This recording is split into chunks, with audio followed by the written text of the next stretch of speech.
Muy buenos días, señor presidente de la Ilustrísima Corte de Apelaciones de Temuco, señor director de la Escuela de Derecho de la Universidad Mayor, autoridades de la universidad, profesor Álvaro Mesa, coordinador del Centro de Estudios Constitucionales, distinguidos expositores de este seminario, profesores en general, estimado amigo y ex colega en el Tribunal Constitucional Jorge Correa, queridos alumnos. Permítanme, en primer lugar, formular un agradecimiento muy especial a la Universidad Mayor por la oportunidad que nos brindan de estar aquí. Para mí, y en la calidad que hoy invisto como presidenta del Tribunal Constitucional, es muy importante nuestra presencia en una región del país tan importante como esta. El Tribunal Constitucional es una institución nacional que tiene su sede en Santiago, pero que desarrolla una actividad vinculada con gestiones judiciales que se tramitan en todos los rincones del país, desde Arica a Punta Arenas. De tal manera que la actividad del Tribunal Constitucional se proyecta a todo el país. Y por eso es una razón de alegría muy especial estar hoy día acá, sobre todo porque el Tribunal Constitucional en el último tiempo ha hecho un importante esfuerzo de trasladarse completo a las regiones del país y ya ha sesionado a lo menos en 3 de ellas, en Rancagua, en Valparaíso y en Antofagasta, y quién sabe si se da la posibilidad, hemos conversado con el presidente de la Corte, pueda el pleno completo del Tribunal Constitucional estar próximamente sesionando aquí también en Temuco. Nos han solicitado que nos refiramos al tema de las políticas públicas y al rol del Tribunal Constitucional. Y yo quisiera, en ese sentido, me imagino que, no sé cómo lo corro aquí, pero la modernidad siempre me pilla en esto. Voy a hacer manualmente. Pienso que este tema debe partir necesariamente por plantear todas aquellas interrogantes que surgen en torno a la vinculación entre estos dos factores. El rol del Tribunal Constitucional como institución encargado fundamentalmente de defender y dar vida al principio de supremacía constitucional y por otro lado el tema de las políticas públicas. ¿Y cuáles son las interrogantes que normalmente suelen estar sobre la mesa en este sentido? Primero, preguntarse quién es el poseedor último del poder de decisión dentro del complejo sistema que es el Estado. ¿Quién debe decidir en última instancia aquello que va a marcar definitivamente el destino de la sociedad? Segundo, ¿qué factores separan la intervención judicial de las decisiones políticas? Pero aquí viene un agregado muy importante, en forma compatible con el Estado democrático. Partimos de la base que todos queremos la democracia y aspiramos a seguirla consolidando progresivamente. ¿Cómo podemos conciliar entonces estos dos factores en forma compatible con el Estado democrático? Y una tercera pregunta, ¿avanzamos inexorablemente hacia el gobierno de los jueces? Y esto lo digo porque aquí mismo, en Chile, se han publicado recientemente algunas monografías y también algunos libros, entre ellos me parece que el trabajo más revelador del último tiempo es el trabajo de 2 profesores de la Universidad del Desarrollo en Santiago, profesores Sergio Verdugo y José Francisco García, que se titula El activismo judicial hacia un gobierno de los jueces, donde se realiza un análisis de diversas decisiones expedidas por el Poder Judicial, básicamente por la Corte Suprema y también por el Tribunal Constitucional, planteando justamente la interrogante acerca de si esto nos conduce inexorablemente a constatar que se ha instalado en Chile un gobierno de los jueces, más que el gobierno de los políticos o de los que hacen política, el gobierno de los jueces. Y me parece fundamental partir aclarando entonces qué vamos a entender por políticas públicas para tratar de dar, si no una respuesta a estas interrogantes, al menos algunas luces que iluminen un camino de salida. Y voy aquí a tomar una definición muy completa de políticas públicas que está contenida en un artículo muy lúcido del ex magistrado de la Corte Constitucional de Colombia, Juan Carlos Henao. Y voy a tomar esta cita de un ex magistrado de la Corte Constitucional de Colombia no por casualidad, porque este Tribunal Constitucional en América Latina es aquel que ha sido catalogado, caracterizado como el más activista, como aquel que ha llegado más lejos en la injerencia del juez en materia de políticas públicas. ¿Qué nos dice Juan Carlos Henao, citando a otro profesor Roth, sobre las políticas públicas? Nos dice que son un conjunto formado por uno o varios objetivos colectivos considerados necesarios o deseables,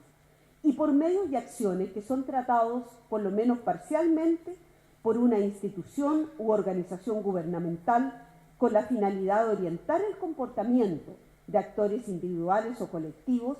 para modificar una situación percibida como insatisfactoria o problemática. Dicho en buenas cuentas, las políticas públicas son cursos de acción para cambiar el estado de cosas existentes, porque en ese estado de cosas existentes hay un grado de insatisfacción o un problema que es claramente constatable. Ahora, para los efectos de poder analizar en el caso de Chile el rol de los jueces constitucionales respecto de las políticas públicas, me parece absolutamente inevitable mencionar cuáles son las principales bases constitucionales de las políticas públicas. ¿Y por qué digo las principales? Porque uno aquí podría hacer un ejercicio sumamente extenso y, dependiendo de la política pública de que se tratase, referirse especialmente a algunos de los derechos contenidos en el artículo 19 de la Carta Fundamental para esbozar cuáles son los lineamientos constitucionales, por ejemplo, de la política educacional, tomar el numeral 10 y el numeral 11 del artículo 19, o el lineamiento fundamental de la política pública en materia de salud, apelando al numeral 9 del artículo 19 de la Constitución. Para no entonces caer en ese ejercicio que sería absolutamente específico, voy a tratar de esbozar cuáles son las bases fundamentales que obviamente se extraen hoy día en esta Constitución, que aún se encuentra vigente. Después de escuchar al profesor Correa, no sabemos por cuánto tiempo, ¿verdad? Pero mientras la tengamos, es lo que hay, como dirían ustedes los jóvenes. ¿Cuáles son las principales bases constitucionales de las políticas públicas? Son las que se encuentran contenidas en las bases de la institucionalidad, en la Carta Fundamental y principalmente en el artículo 1, dentro del cual destaca en primer lugar el principio de servicialidad del Estado, una concepción constitucional a partir de la cual entendemos que es el Estado el que está al servicio de la persona humana y no al revés.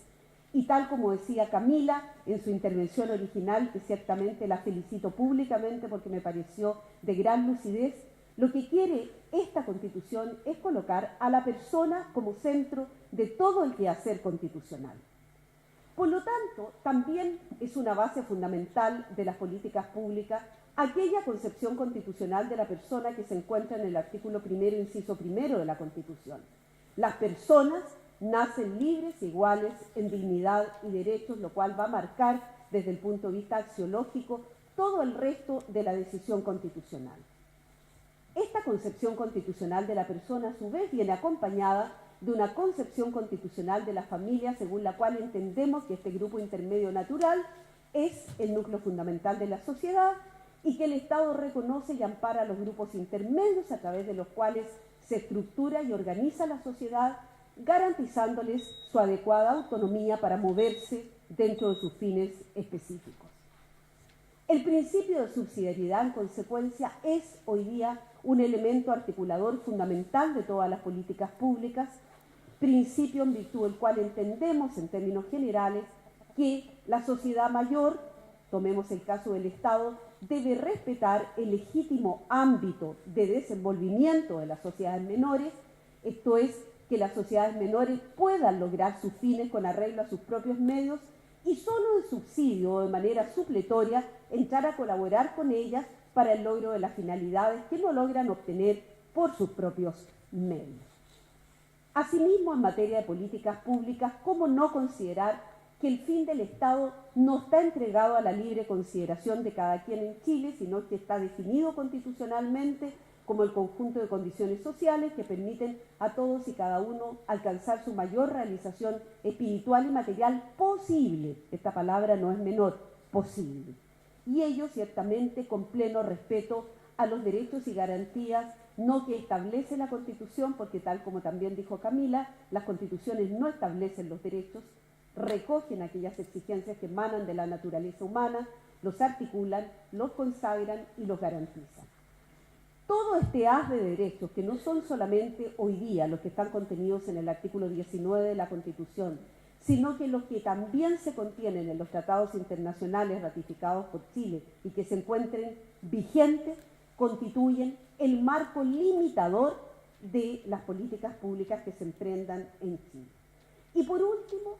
no se puede dejar de considerar que el constituyente confió al Estado ciertos deberes específicos que se encuentran contenidos en el inciso final del artículo primero, entre los cuales valdría la pena destacar aquí especialmente el deber de dar protección a la población y a la familia, lo cual enmarca todo el tema, por ejemplo, de seguridad, la política pública de orden público y seguridad en el país, y el deber de asegurar la igualdad de oportunidades de las personas en la vida nacional, la igualdad de participación. En consecuencia, hay un marco constitucional completo que se deriva del artículo primero y que justamente constituye el parámetro fundamental para el desarrollo de cualquiera de las políticas públicas específicas a las cuales nos enfrentemos. Veamos ahora cómo las políticas públicas tienen además un marco muy importante de guía y de actuación a través de la fórmula constitucional del Estado Social de Derecho. ¿Y por qué les digo esto? Porque hoy nadie discute que los estados modernos viven bajo la fórmula del Estado social y particularmente del Estado Social de Derecho que se viene desarrollando con las constituciones de la posguerra en Europa y que constituye una fórmula que la mayoría de las constituciones del mundo, en Europa y en América Latina, consagran en forma explícita en su constitución. Ustedes pueden encontrar constituciones más antiguas, como la Constitución Española del año 78, que define a España como un Estado social y democrático de derecho, pasando luego por la Constitución brasileña del año 88 y por todas las constituciones latinoamericanas de moderna generación, la Constitución colombiana del año 91 y más recientemente las constituciones de Ecuador del 2008, de Bolivia del 2009, de República Dominicana del 2010. En consecuencia, la fórmula del Estado social de derecho es una fórmula consagrada explícitamente en la mayoría de las constituciones. En nuestro caso vamos a ver que no está expresada, pero está implícita en una interpretación de contexto de la Carta Fundamental que va a constituir una orientación esencial a la hora de definir cómo avanzamos en materia de políticas públicas.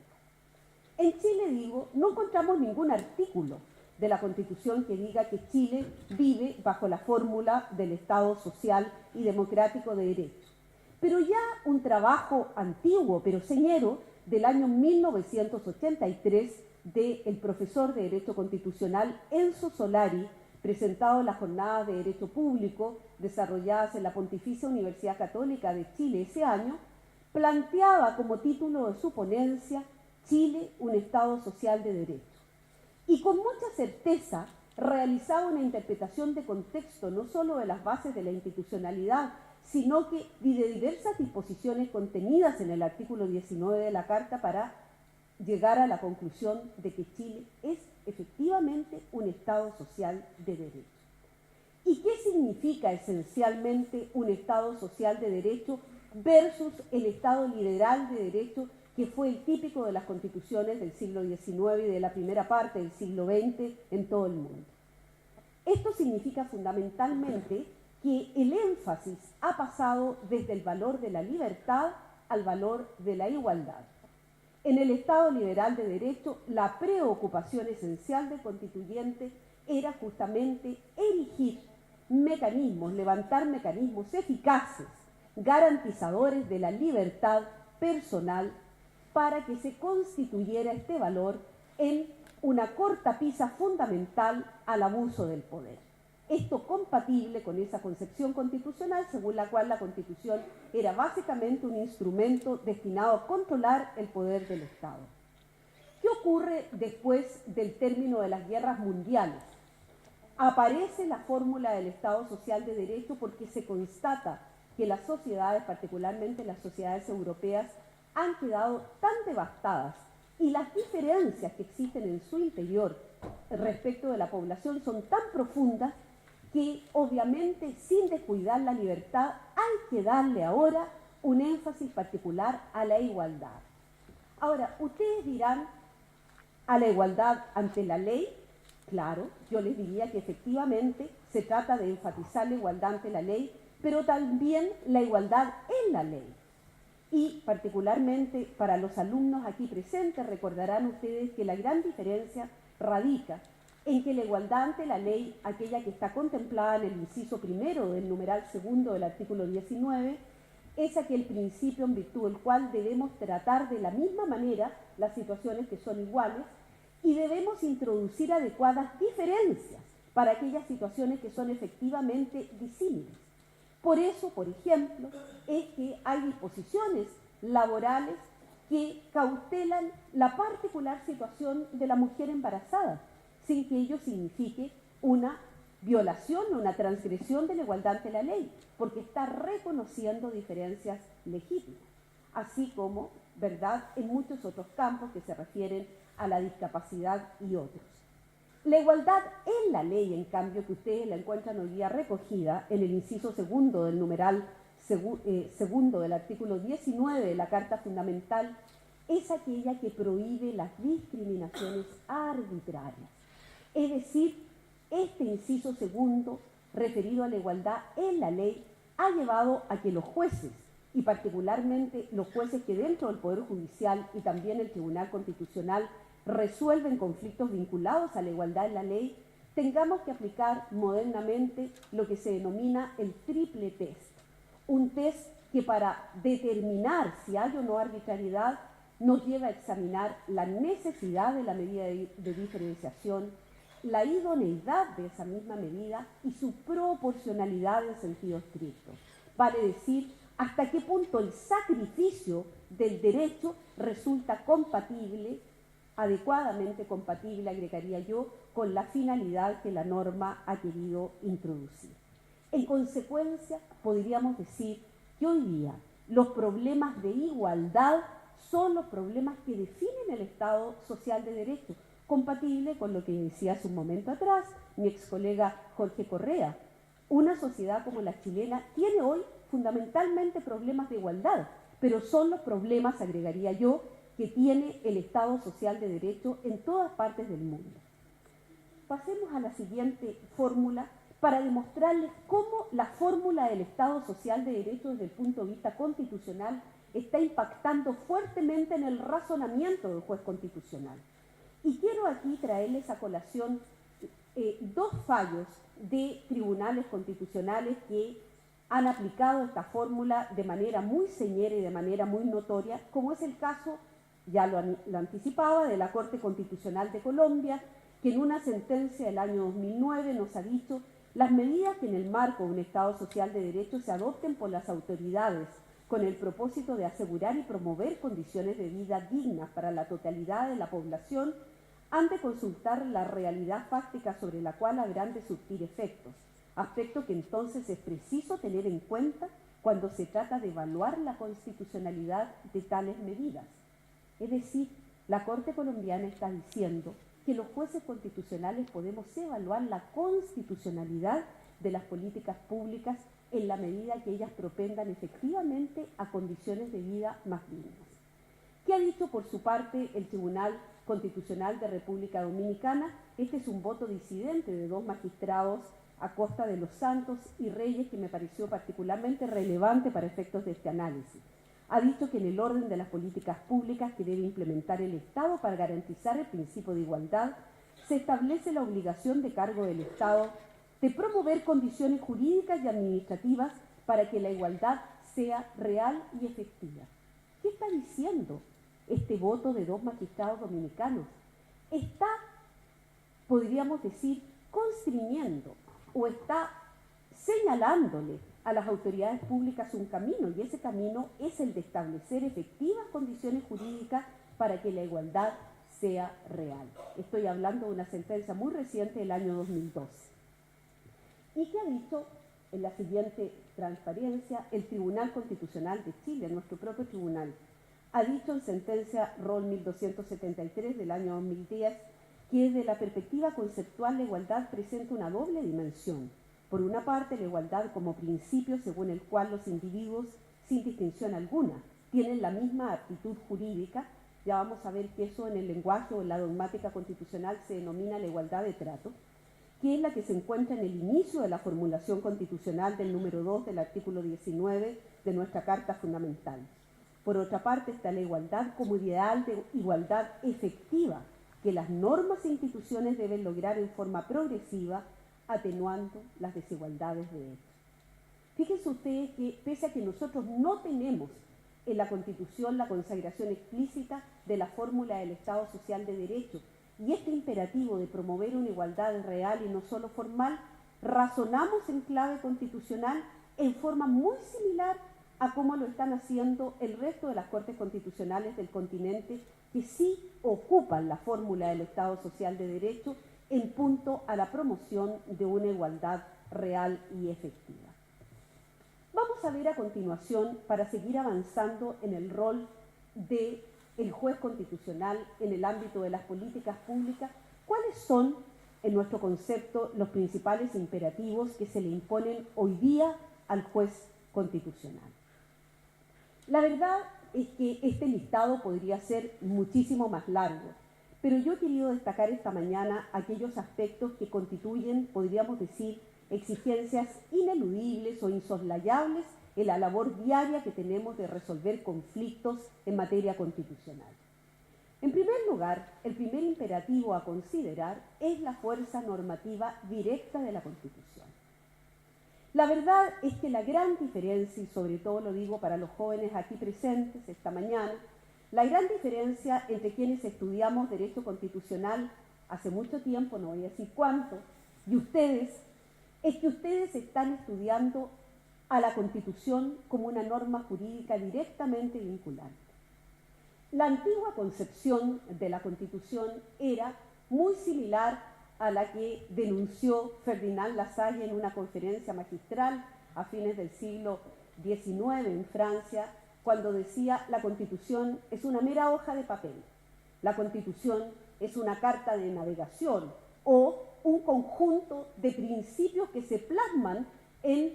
un documento muy solemne que tienen por objeto guiar en general el accionar del Estado, de gobernantes y de gobernados.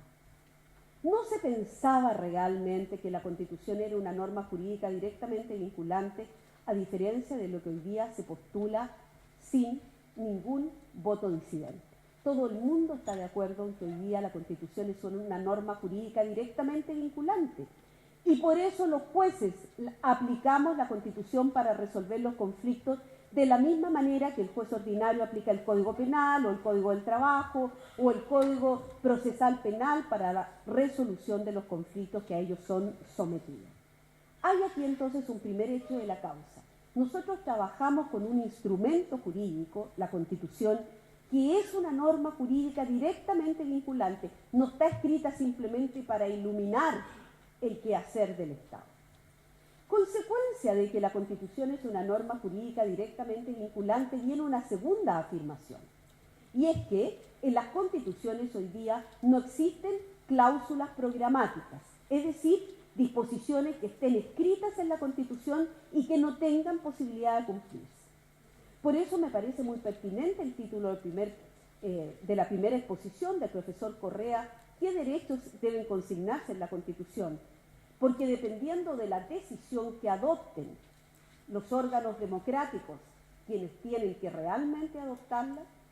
va a depender en consecuencia la exigibilidad, porque los derechos que en definitiva se consagren en la Constitución, que ha de reemplazar aquella que actualmente se encuentra vigente, son derechos que van a ser absolutamente justiciables. Porque hoy día no se concibe desde el punto de vista de la teoría constitucional moderna que siendo la Constitución una norma jurídica directamente vinculante, exista alguna cláusula en la Constitución que simplemente esté consignada allí para iluminar el desarrollo de las políticas públicas, pero no para hacerlas eficaces. Tercer imperativo del juez constitucional. Una actividad hermenéutica, es decir, una actividad de interpretación de las normas constitucionales que se basa fundamentalmente en principios y en valores. Ustedes ya deben conocer la clásica distinción de Robert Alexy, ¿verdad?, en el sentido de que las constituciones contienen valores, contienen principios, entendidos básicamente como mandatos de optimización, y contienen reglas.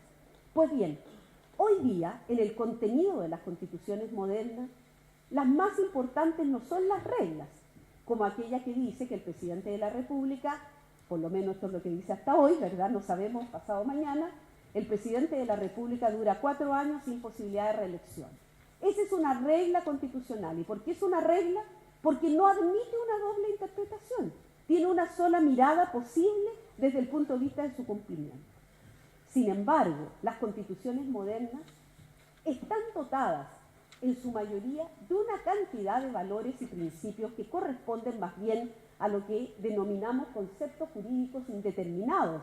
es decir, palabras, expresiones cuyo contenido debe ser llenado precisamente por el juez y particularmente por el juez constitucional. En consecuencia, nos encontramos frente a lo que algunos denominan constituciones esencialmente abiertas, y esa es una realidad con la que trabaja el juez constitucional y parte también de la tremenda responsabilidad que sabemos que hemos asumido.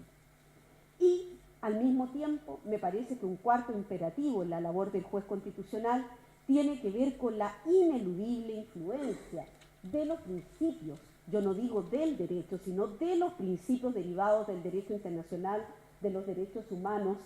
en el juzgamiento constitucional.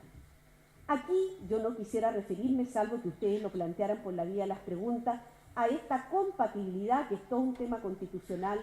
que se refiere a la recepción de las normas del derecho internacional de los derechos humanos en el derecho interno, donde en mi particular forma de pensar hay que ver muy bien cuál es el lenguaje constitucional antes de matricularse definitivamente con tesis como las del bloque constitucional de derecho, que en mi concepto no es propia, repito, no es propia de nuestra realidad constitucional. Muy distinto es decir que el derecho internacional de los derechos humanos, independientemente de la discusión sobre si esos derechos tienen o no rango constitucional, hay principios que se han desarrollado en el ámbito del derecho internacional de los derechos humanos que debemos traerlos ineludiblemente a la resolución de los problemas constitucionales. ¿Cuáles principios? Por ejemplo, el principio pro homine o favor persona, el principio de indivisibilidad de los derechos humanos, que nos permite entender que hay una estrecha conexión entre los derechos económicos, sociales y culturales de la segunda generación con los derechos civiles y políticos de la primera generación, y el principio de progresividad o de no regresión, como también se los denomina. Y todo esto a la luz de una tesis que hoy día tiene mucha importancia, que es la tesis del constitucionalismo democrático, que nos ha venido llegando desde el norte, desde los Estados Unidos, hacia nuestros países de América Latina, y que nos dice, sobre todo a los jueces constitucionales, que tenemos el imperativo también de hacer que la Constitución sea una Constitución viviente. Uno de los textos más famosos e ineludibles de examinar en materia constitucional, a mi juicio, es el texto del profesor americano Bruce Ackerman, que se denomina justamente The Living Constitution, la Constitución viviente. ¿Cómo hacer que esa Constitución, que fue concebida, redactada y promulgada en un momento histórico determinado, pueda tener una actualización permanente a través del tiempo, sin someter a cada rato a la sociedad al trauma, al impacto que significa la reforma constitucional? ¿Y por qué hablo del trauma o del impacto? No lo digo en un sentido apocalíptico aquí, digo porque cada revisión constitucional, ¿qué significa? Significa la revisión del pacto fundamental, la revisión del conjunto de las reglas fundamentales del juego por las que la sociedad quiere conducirse. Por lo tanto, ninguna reforma constitucional es inocua, ninguna reforma constitucional deja de impactar fuertemente en el sistema político. ¿Cómo evitar, entonces, retomo la pregunta original, que la Constitución esté sometida permanentemente a reformas constitucionales? dándole, dice la doctrina norteamericana, al juez esa responsabilidad de hacer o de lograr una constitución viviente. Es decir, de, sin traicionar el espíritu original de la Constitución, ni tampoco transformarse él en el constituyente, irle dando una aplicación a la Constitución a partir de sus principios y de sus valores que la ajuste a las nuevas necesidades que vayan apareciendo en la sociedad. Y vamos ahora, tal vez entonces ustedes dirán cuándo llega, y ahora estoy llegando, vamos a la pregunta clave. ¿Por qué? ¿Por qué el juez, y aquí pongo entre paréntesis el juez constitucional, porque yo pienso que el juez ordinario también está afecto a este imperativo, toda vez que en Chile existe un sistema de justicia constitucional donde el Tribunal Constitucional tiene un rol muy importante, pero también lo tienen los jueces ordinarios, básicamente, por la vía de las acciones de protección, de amparo, y también los jueces ordinarios de la instancia, a través de una proliferación de acciones tutelares de derechos fundamentales que se les han confiado, como la acción de tutela laboral, el amparo del artículo 10 del Código Procesal Penal y también una acción especial que se ha establecido ahora, como ustedes bien saben, en materia de no discriminación, la conocida Ley Samón. Pues bien, ¿por qué el juez y el juez constitucional incursionan en el ámbito de las políticas públicas? Y aquí hay varias explicaciones que tienen que ver con cuestiones históricas, sin duda. En primer lugar, el constitucionalismo de nuestros tiempos ha pasado desde una época donde existía una primacía absoluta de la ley, yo debiera decir incluso una primacía infalible de la ley, que hacía que el legislador no pudiera ser controlado en su acción, porque producto de las tesis rusonianas, ¿verdad?, de Juan Jacobo Rousseau, consignadas en el contrato social, la expresión de la voluntad general consignada en la ley era infalible y no se podía equivocar. Por lo tanto, no era posible imaginar ni concebir un control ajeno a la propia obra del legislador. Pues hemos pasado de ese periodo de una primacía absoluta de la ley a un periodo de primacía de la Constitución. Y aquí no sería necesario recordar los hitos fundamentales, la sentencia Marbury versus Madison, 1803, de la Suprema Corte de Justicia de los Estados Unidos, pero también la obra señera de Kelsen, también complementada por su gran enemigo en ese tiempo, pero bastante coincidente en ideas, Carl Schmitt, que inauguraron, ¿verdad?, todo el control jurisdiccional y el control heterónomo, en definitiva, de la constitucionalidad de la ley. En consecuencia, hoy día la norma jurídica fundamental es claramente, en la pirámide kelseniana, la Constitución y no la ley. Al punto que, si el legislador no desarrolla, por ejemplo, los mandatos constitucionales que le son ordenados, emerge la figura de la inconstitucionalidad por omisión del legislador. Y eso es porque queremos siempre lograr que la Constitución tenga absoluta primacía. Un segundo fenómeno que también tiene raíces históricas muy profundas es aquel que marca un tránsito desde un Estado básicamente legislador a un Estado administrador. Y esto es muy propio del Estado social de derecho porque en la medida que el legislador no fue capaz de ir absorbiendo o dando respuesta a problemas urgentes y fundamentales de la sociedad, se fue produciendo, constitucionalmente hablando, un traspaso de facultades legislativas desde el Parlamento hacia la administración. Es ahí cuando aparece, por ejemplo, la figura de la legislación delegada, los decretos con fuerza de ley. Pero también, como en el caso chileno, lo que se ha llamado el proceso de la deslegalización, sobre todo en el ámbito del derecho administrativo. En consecuencia, digámoslo aquí con propiedad, la ineficacia del legislador en el cumplimiento de ese mandato popular significó que crecieran las administraciones para volcar en ellas las esperanzas de las poblaciones, de nuestros pueblos, fundamentalmente en América Latina, para que a través de ellas se diera respuesta a problemas sociales urgentes de las sociedades. En consecuencia, tuvimos, dice algún autor en materia de Estado Social de Derecho, administraciones verdaderamente hipertrofiadas que también se vieron imposibilitadas de entregar las respuestas adecuadas que la población estaba requiriendo. Y en consecuencia, si ustedes ven, voy siguiendo el esquema clásico de la separación de funciones del Estado, emerge el juez. Y emerge el juez frente a estos problemas que he venido describiendo como un operador clave del derecho, sobre todo en tiempos de neoconstitucionalismo, donde se le dice al juez: usted es el operador fundamental llamado a darle vida a toda la Constitución, porque toda la Constitución es una norma jurídica directamente vinculante. Y es ahí donde los jueces empiezan, por ejemplo, a dictar fallos donde le dicen a la autoridad de salud: usted debe dializar gratuitamente a esta persona que no tiene recursos, porque si esta persona no es dializada, no solo el derecho a la salud queda en suspenso, sino que incluso está en riesgo severo el derecho a la vida, que es el fundamental de todos los derechos. Los jueces entonces empiezan a marcar un camino de políticas públicas donde, evidentemente, en algunos casos, la decisión judicial va a significar que el administrador, la autoridad pública, tenga que abrir la caja fuerte y extraer o entregar recursos que no estaban en principio contemplados. Y esto es lo que va originando el ruido y la preocupación acerca del impacto de lo que se viene a denominar por algunos el gobierno de los jueces. Es evidente que esto también que estamos comentando tiene que ver con la crisis de la democracia representativa y su consiguiente impacto en la judicialización de las decisiones.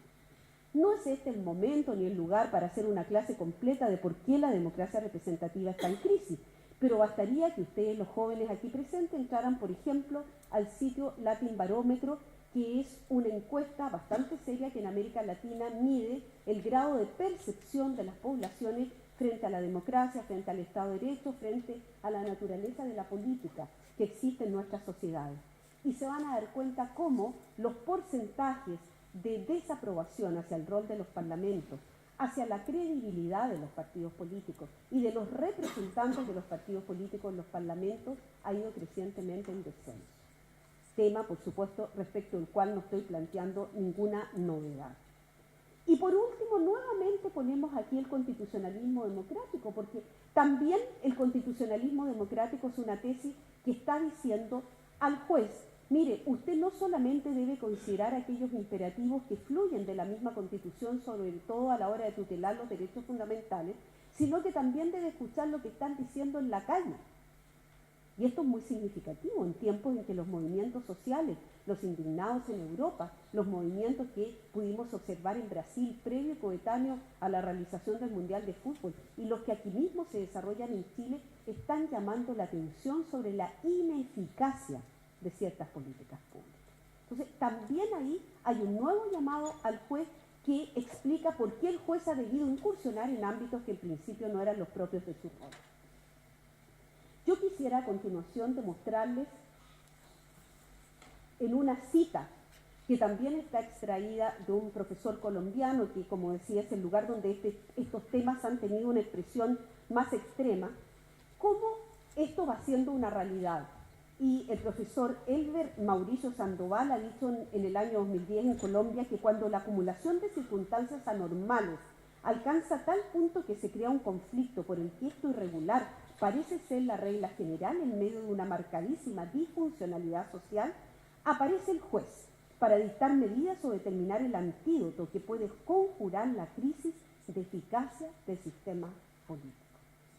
Esto ha llevado a que en Colombia se haya acuñado un concepto por la Corte Constitucional de Colombia que se denomina el estado de cosas inconstitucionales. Vale decir, hay situaciones, determinadas políticas públicas, por ejemplo, frente a la población desplazada en Colombia, producto de toda la actividad de fuerzas paramilitares y de las FARC, donde se ha detectado que existe un estado de cosas inconstitucional que no da para más. Y sobre ese diagnóstico el juez decide incursionar. Veamos un ejemplo ya como para ir encuadrando, no diría la respuesta, pero un camino en torno a este diagnóstico que estamos examinando. Veamos algunas estadísticas en un ámbito que ha sido recordado también por el profesor Jorge Correa esta mañana, que es el de la judicialización, de la salud en Chile. Fíjense que si ustedes observan las estadísticas del Poder Judicial, y he tomado aquí los discursos de inauguración del año judicial de los dos últimos presidentes, del ministro Ballesteros y del ministro Muñoz, podrán observar el alza impresionante en los recursos de protección. Desde 2.740 recursos de protección en el año 2012, tenemos que en el año 2013 se presentaron 10.327. El presidente de la Corte, aquí de Temuco, me estaba señalando hace algún rato atrás cómo esto era efectivo justamente aquí en el caso de esta región. La mayoría de esos recursos de protección corresponden precisamente a reclamos por las alzas en los precios de los planes de salud de las ISAPRES. En las estadísticas de nuestro propio Tribunal Constitucional, el año 2010 se declaró la inconstitucionalidad, es decir, se expulsó del ordenamiento jurídico 4 letras del artículo 38 ter de la ley de ISAPRES, que era el que permitía, o eran los que permitían a las ISAPRES subir el precio de los planes de salud considerando factores de sexo y de edad del afiliado. Pues bien, ese año, el año 2010, el 51% de los ingresos de acciones de inaplicabilidad, es decir, de los controles concretos, habían correspondido en el trabajo del Tribunal Constitucional nada más que a este tema, al alza en los precios de los planes de salud. 158 requerimientos distintos de personas que reclamaban también por esta situación, que el Tribunal Constitucional, hay que decirlo, trató de canalizar en su sentencia de inconstitucionalidad del año 2010, instando al Poder Legislativo a legislar de forma que eliminara las diferencias y las discriminaciones que se producían, y han pasado 4 años sin que el Poder Legislativo, hay que decirlo, haya cumplido la sentencia del Tribunal Constitucional. Esa es la verdadera razón por la cual el Poder Judicial y todavía el Tribunal Constitucional tienen muchos recursos relacionados con las alzas en los precios de los planes de salud. Ahora, ustedes dirán, ¿solamente incursionan los jueces en materia de salud? No, hay otro ejemplo que les he traído acá. La sentencia del Tribunal Constitucional recaía en el rol 2273 del año 2012, que es el caso de un inmigrante haitiano. El profesor Jorge Correa, lamento que se haya ido Jorge, podríamos haber debatido sobre este punto. Él piensa que los derechos de los extranjeros a permanecer en calidad de migrantes difícilmente pueden tener un carácter de derecho fundamental. No es lo que pensamos en el Tribunal Constitucional. Nosotros hicimos un examen de las disposiciones actuales del Decreto Ley 1094 sobre nacionalización de extranjeros y tratamiento de los extranjeros, para llegar a la conclusión que tiene disposiciones que introducen, incluso a la luz del derecho internacional de los derechos humanos, profundas diferencias y discriminaciones de trato entre los chilenos y los extranjeros. Dijimos, por ejemplo, que esas disposiciones deben ajustarse a la condición de derechos que tiene un extranjero que ya ingresó legalmente al país y que sorteó los requisitos iniciales habilitantes contemplados por el legislador, y que deben establecerse reglas tasadas para disponer el rechazo de un visado en el país. En consecuencia, el Tribunal claramente, a través de esa sentencia de inaplicabilidad, control concreto, está dando un campanillazo de alerta en materia de políticas públicas de migración en Chile. Quiero finalmente terminar esta exposición para escuchar sus comentarios y sus preguntas con algunos comentarios a modo de conclusión. Yo creo, en primer lugar, y aquí me estoy basando fundamentalmente en las categorías conceptuales que trabaja Ronald Dworkin, quien dice no es lo mismo las diferencias, las desigualdades y las discriminaciones. Yo creo que ese es un tema fundamental de tener presente, que lo encabezo antes de referirme a las conclusiones. ¿Por qué? Porque las diferencias en el concepto de Dworkin se refieren a aquellas desigualdades, pero que están dadas por la naturaleza de las cosas. Les ponía yo el caso de la mujer embarazada. El embarazo es una situación absolutamente natural en la vida de alguna mujer. Bueno, evidentemente el ordenamiento jurídico tiene que recoger esa diferencia que viene dada por la naturaleza, y no estamos allí indudablemente frente a una discriminación que necesite ser corregida. Las desigualdades, en cambio, son diferencias que se van produciendo en el lenguaje de Dworkin por las situaciones en que se encuentran los sujetos en la sociedad producto del ejercicio de derechos patrimoniales, así como de las posiciones de poder y de sujeción. El derecho a la libre iniciativa en materia económica produce muchas desigualdades que impactan en las políticas públicas y respecto de las cuales el juez constitucional tiene una labor de orientación, pero no de solución. Y finalmente tenemos las discriminaciones, que son aquellas que vulneran lo que en la doctrina se denomina la igualdad de trato. ¿Qué es la igualdad de trato? Es esa igualdad que toda persona merece, la igualdad de tratamiento por el hecho de tener una común dignidad con los demás. Por lo tanto, ese es un tema en el que claramente el juez constitucional debe incursionar en virtud del mandato que se contiene en el artículo 1, inciso 1 de la Constitución. En consecuencia, con estas distinciones tomadas de la doctrina constitucional, me parece necesario afirmar que la discriminación como tendencia negativa, sistémica y continua en la sociedad demanda cambios culturales más que normativos. No puedo sino coincidir más con Jorge Correa en el sentido de que no se va a acabar la desigualdad en Chile por el hecho de consagrar una determinada regulación constitucional en materia de las aguas. Eso no va a significar que determinado comunero tenga mayor acceso al agua cuando hoy día se la corta el comunero de una comunidad que tiene la llave de paso, es decir, que se encuentra más arriba en un afluente que hace escurrir el agua a través de diversos predios de cultivo. En consecuencia, no hay que pensar que la discriminación esencial o estructural de la sociedad se va a terminar simplemente por el hecho de cambiar la Constitución. Segundo, me parece a mí que los jueces hoy día somos clarísimamente agentes de cambio, pero en forma compatible con el régimen democrático. Es decir, los jueces, y esto lo afirmo con claridad, no podemos reemplazar lo que los operadores políticos no han sido capaces de hacer.